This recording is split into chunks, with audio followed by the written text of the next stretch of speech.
Hey everyone, thank you again for joining us for another episode of the Liverpool Connection podcast. It's Pub Chat. We're at our favorite Irish pub here in Austin, Texas, BD Riley's. I'm with Julian. Jono's on the road to Colorado to do some skiing. And Julian, play West Ham. We go down to London, beat them 5-0, which could have been 10-0. Leaves us in first place. Game at hand, 8 points up. Julian, initial thoughts. We're good. We're very good. Get excited. Get very excited because 2024 is over. We're top of the league. We head into January. I think we have what, eight point lead, right? With a game in hand. We are really good, and it's hard to see anyone being able to catch us at the moment, right? I mean, the teams below us are struggling. They're not quite as good as last season. Arsenal got they got the injury to Saka, which is a big deal. But, I mean, back to us. I mean, we look brilliant all over the pitch. I love today there was 5 different goal scorers as well, which is great, because, Mo Salah has taken all the plaudits as he should fucking deserve, right? But I like the fact that we have 5 different scorers today, but we look really, really good. It's hard to find a weakness within us. I am very, very happy. We also move over a little bit because we're touching knees. That concerns me. I know we've had a good day and we're really excited, but I'm like, and a good night last night. you probably can't see it, but there's some knee action going on down here. Very, very, very, very, very, very, very, very, very, very happy. That's at least 5 or 6 varies from you. I could give you another 20. Well, I mean, usually after that. you Brits are very conservative with your expectations, your excitement about the team. Like, no, it's too early to celebrate. You know what? And I've told you guys this before. Celebrate along the way. If it doesn't happen, it doesn't happen. But have fun, and we're gonna have fun. And like I said, we're in first place. We're at BD Riley's. I feel like we just left here last night. BD Riley's hosted our holiday party, the supporters club party last night. We left and we came back, and we're here again in a packed house. And like I had mentioned before, what I like about these holiday fixtures, you get to see a lot of people that don't normally come to the games. They get to bring their families, their friends. They stop in, but that's how people find out about Liverpool and then become lifelong fans.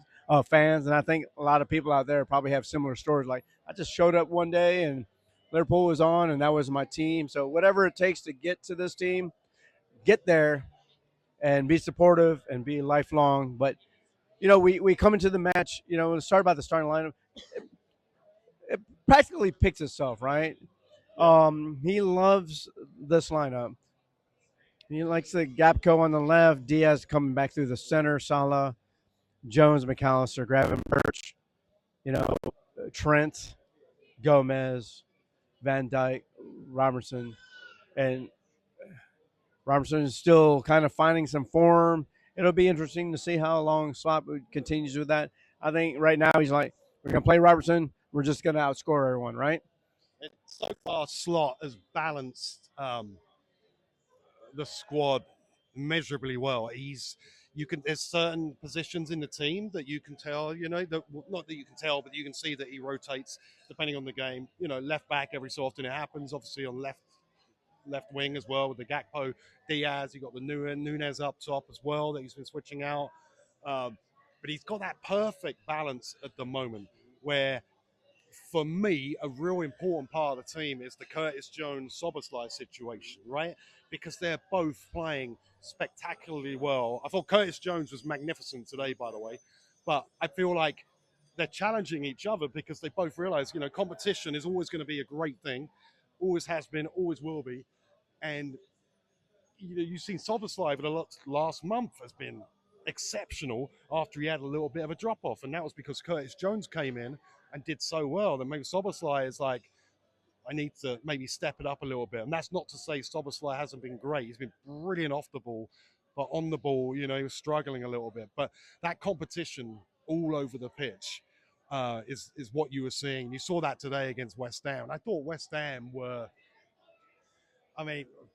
next to useless. I was surprised after West Ham had a couple of decent results recently to come out and essentially their tactics were I tell you what, lads, let's give Salah as much space as possible on the right. Let's let Salah have the ball, and we'll be fine. It was ridiculous because you could see it early on. I mean, Salah was up against one Bissaka. Bissaka was there at left back, and but Salah had so much space the Yeah, I mean, entirety of the game. I don't know what I don't get what West Ham were trying there. well, I And mean, their only redeeming player was their goalkeeper. I thought had a really good game. he did have a good game, and he made some saves.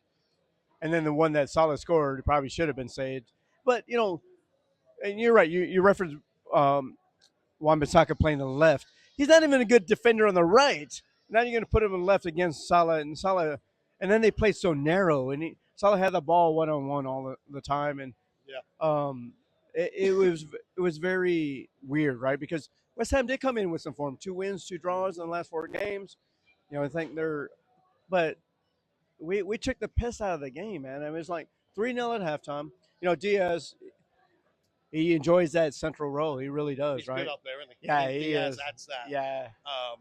He adds a little bit like that. And he's kind of, I think Michael from Cambridge said it earlier, he's kind of a little bit Mane there, where I don't think they look naturals in that position, but they give so much energy and they're on the centre backs non-stop and their movement is great. And I thought Diaz, again, was really good today. I mean, the entire team was, it was so easy. It was like a training match at times, honestly, and it could easily have been 10-0. It really could. I think the key point of that is the movement, right? When you don't play against a typical number 9, like a Nunez would play a typical number 9, you have Diaz floating down in there, and his technical abilities are so good, like that defender doesn't really want to step into there because he'll get beat on the dribble. And he kind of get fortuitous bounce on his goal, well taken though. I got us off to the races, and Gapco gets his goal, and Salah gets his goal. 3-0 at halftime. Really flattered West Ham because it could have been 5, 6, 7. Yeah, it could. And you can guarantee that, like Salah, not just after the first half, but after the second half as well, he'll be sitting there thinking, I could have had 5 goals in that game. I mean, he had so many opportunities. No doubt he was, I mean, he probably ended up as man of the match. He got a couple of assists and scored the goal as well. But yeah, he could have got 5 goals today. But his that assist, right, where he did 2 nutmegs, and I think at the interview afterwards, the first one he didn't mean it, second one he did mean it. But he's, every game. I mean, we're seeing.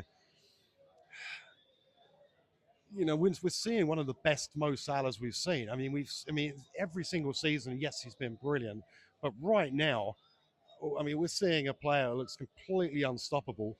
Teams don't know how to stop him. I mean, in West Ham's case, they didn't even fucking try. And I think Salah looks like a person that had a break in the summer. He looks like a person that knows he doesn't have the African Cup of Nations coming up. He's had a couple of weeks, I think 2 weeks break already this season because Egypt didn't play as well. And he looks like a player that's refreshed. And he looks like a player that wants to break every single record that there is. And he's the best player not only in England, he's the best player in Europe at the moment. And long may it continue.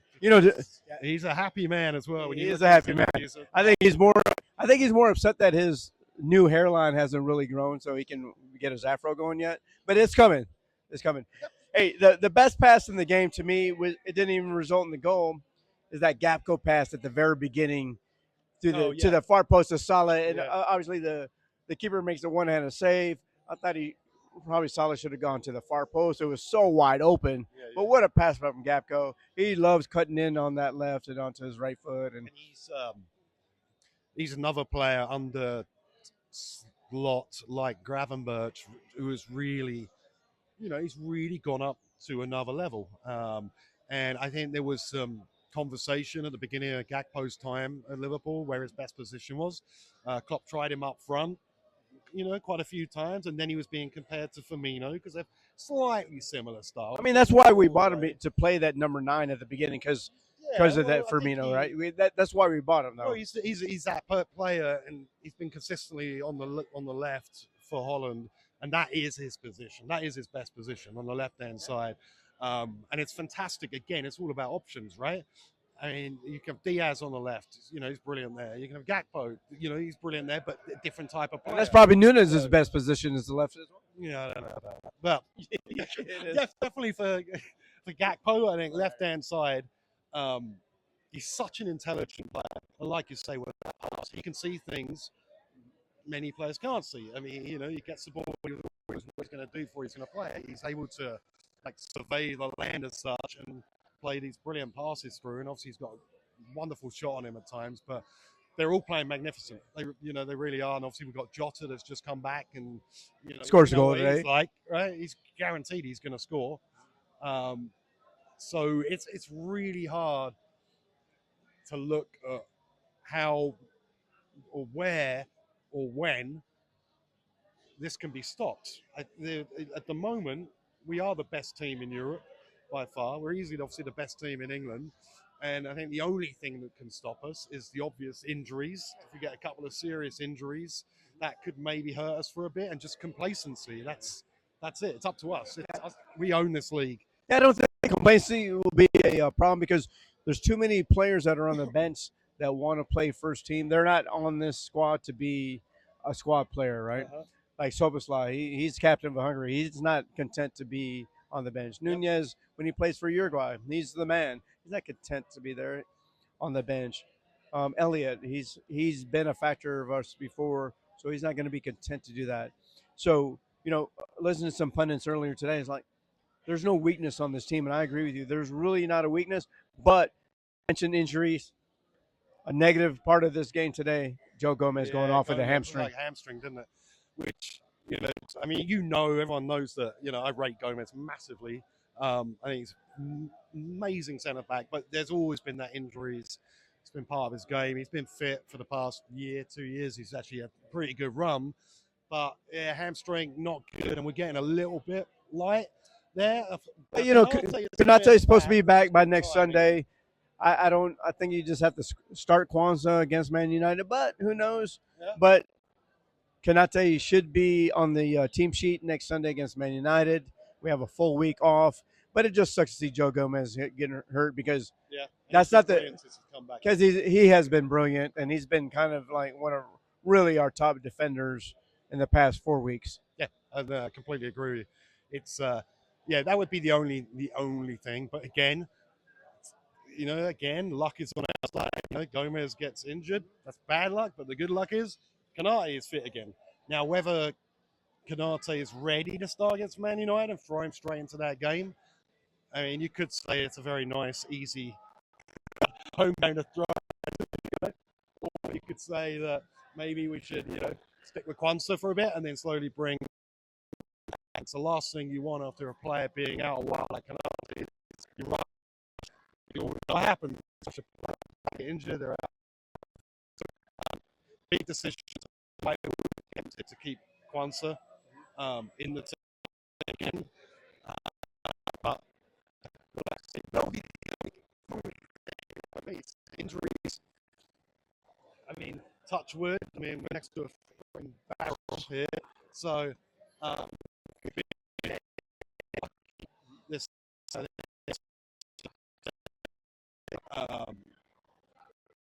He's out currently. Yeah, Konate and Bradley. Now it's going to be Bradley and Gomez. But cross fingers on that. But yeah, I mean, we look magnificent. We really do, and I think everyone is surprised. I mean, I didn't expect this, honestly. And Slot picked up a very, very good squad, no doubt whatever. Significant changes to the team as well. That's helped. Gravenberg is the obvious one. I mean, that was a solution that many didn't see coming. It's been a masterstroke. So, well, I mean, we talked about him and Gapco. Obviously, you have that Dutch connection. Maybe you just expect that there would be improvement because he knows those players. Yeah. But Curtis Jones is a way better player than he was last season as well. And let me rephrase that. He's not a better player. I think he's being utilized in a better manner for his skill set. He's not just a defensive midfielder that Klopp liked, right? He gets to get into the box. Yep. And he's so technically gifted, and you want him in more advanced spaces. Who I thought today played exceptionally well and really wasn't. Was really good. Was Maka. Maka played. He makes some passes. He's instigate winning the ball back, but what a luxury that we have. Jones, Gravenberch, Elliott, Endo, who comes in and plays You know 30 what? Let's minutes. talk about that as you bring up Elliot. Sorry, Endo. I thought Endo was really good when he came on. Like Endo really got stuck in, did really well. I was impressed by Endo, and I mean that's important as well because there are going to be times, especially in January, because there are games that you can look at these fixtures and say, okay, yeah, maybe we can make a few more changes here. You know, you got Accrington Stanley, you got some Champions League games because we're doing so well. You might want to take that gamble and do a bit of rotation. So I think it's important for players like Endo to come in and get some games as well. But I thought he did really well when he came on. Yeah, he did. I mean, So, we're up 4-0 at that point by the time he comes on. West Ham really wasn't pressing. There's so much space in the middle. yeah, give him credit. No, I love him. Well. I mean, last year he was probably our best midfielder, to be honest with you, throughout the part of the season. So there's a reason why he's the captain of the Japan national team. The player that Slot would like to there, but He's not when, a star. He's but he's a squad option. yeah, and And they're gonna be it's a important. luxury to have somebody like that. He's a leader. Yep. On a team full of leaders, Uh-huh. which will, in my opinion, will be the difference this season. Carrying us through is the leadership on this team, and you know, it was like you said, it was a training session at times, which was kind of embarrassing for somebody that's playing at home to be run off the park like that. Yeah. That's 2 trips to London in a week, and we've scored 11 goals. There's goals in this team, Julian. How many more times we're going to go to London this season? That's what I want to know. But it was, yeah, I mean, well happy. Yeah, it's looking really good. So It's looking really, really good. So we're leading. We're top of the league with Forest Good in second place. It's a proper old school big team, Forest. Yeah, I mean, Forest, they're a European Cup winner. And the difference in Forest, of course, from last season to now, I mean, speaks volumes about Nuno, the manager. I think he showed himself at Wolves, but tactically he's astute, he's intelligent, he builds really good teams. He then took that job at Spurs, and like any manager will tell you, if you take a job at Spurs, you're probably going to be cursed and you're probably going to have a bad time for a year or two. And then he got back into